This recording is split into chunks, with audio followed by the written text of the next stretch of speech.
Kumang, Charlie Smith, Loci, Georgia Straight Newspaper. I'm Charlie Smith, editor of the Georgia Straight Newspaper, and I'm here to talk about some of the big stories that are in the news this week. And one of the first things I'm going to discuss is liquefied natural gas exports. And this is something where the provincial government is hoping to take natural gas. There's lots of natural gas in British Columbia. It's used to heat homes, generate electricity. And what they want to do is turn it into liquid, put it on tankers, and ship it to Asia, to China, to Japan, to the Philippines, and other countries. And one of the reasons for doing this is that there's an expected doubling of the demand for natural gas in Asia, in the eastern parts of Asia, by 2025. But some people aren't sure that this is actually going to happen. But I'll get to that in a minute.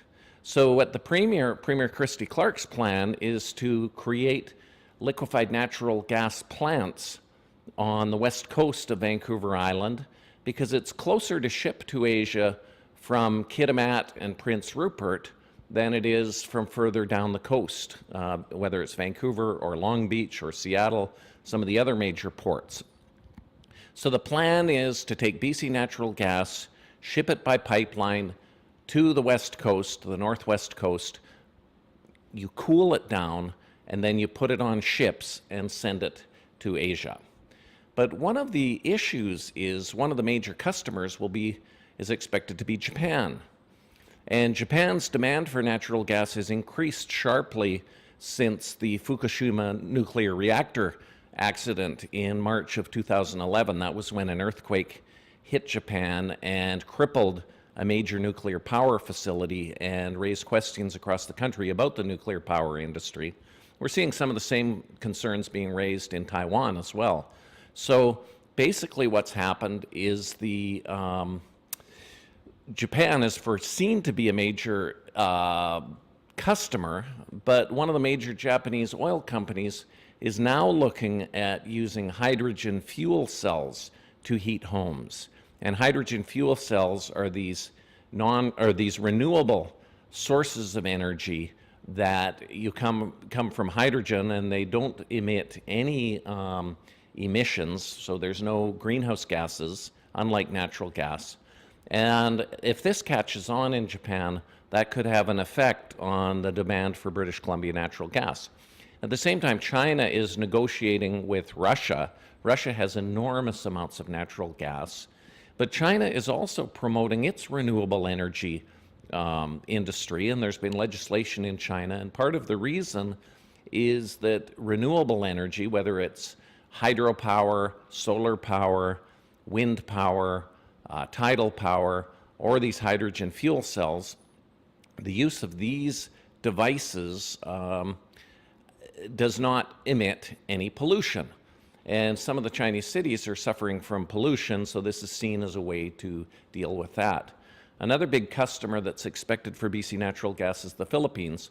The Philippines economy is actually growing. For many years, it was kind of seen as one of the weaker sisters in Asia, as South Korea and China and Japan and Vietnam have become these tigers.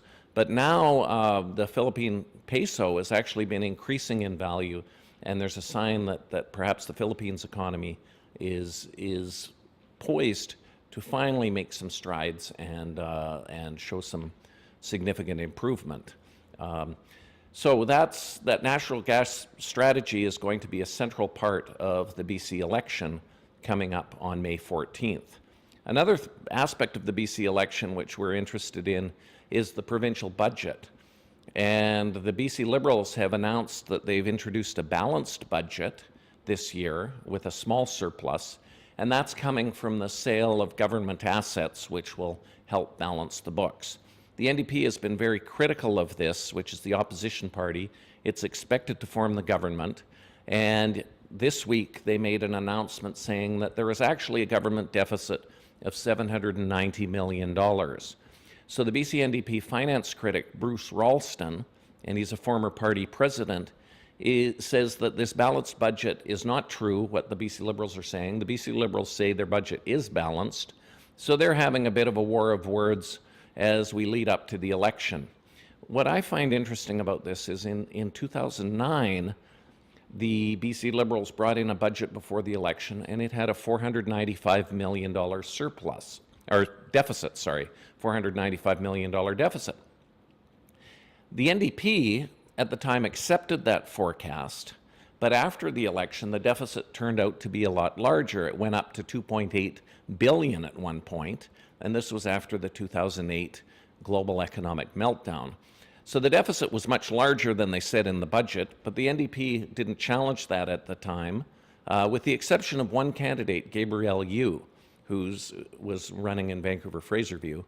But apart from Gabrielle Yu, the NDP basically accepted the assumptions in that budget forecast. This time around, they're not accepting the assumptions and they're challenging it. I think what they're doing is setting the stage for when they form the government, they can say there's a big deficit, it's larger than we expected, and then that will enable them to move slowly in terms of spending increases and reduce expectations among the supporters of the NDP who are expecting more money in education and more money in healthcare. And this is happening actually as the BC economy is showing that it's not going quite as well as the government would like as they approach the election.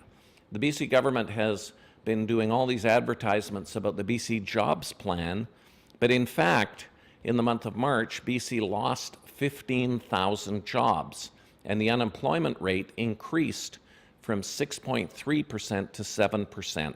And these are figures that were released this week by Statistics Canada. So the BC unemployment rate is going up right before the election. That's not a good news for the politicians.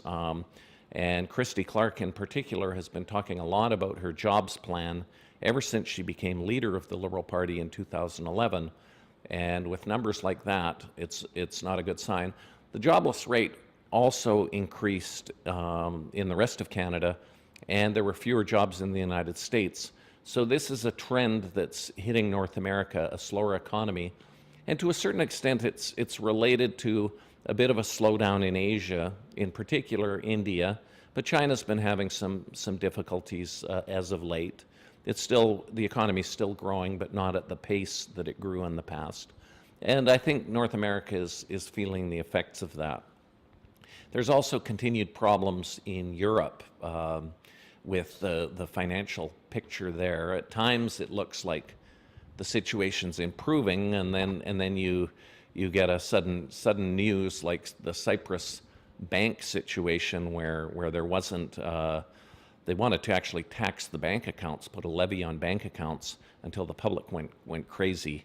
But a small country like Cyprus put the whole European financial system in jeopardy. So here at the Georgia Strait, we're paying attention to the economy because that's often connected to how people vote in elections. And with the provincial election coming, the economy is a significant factor.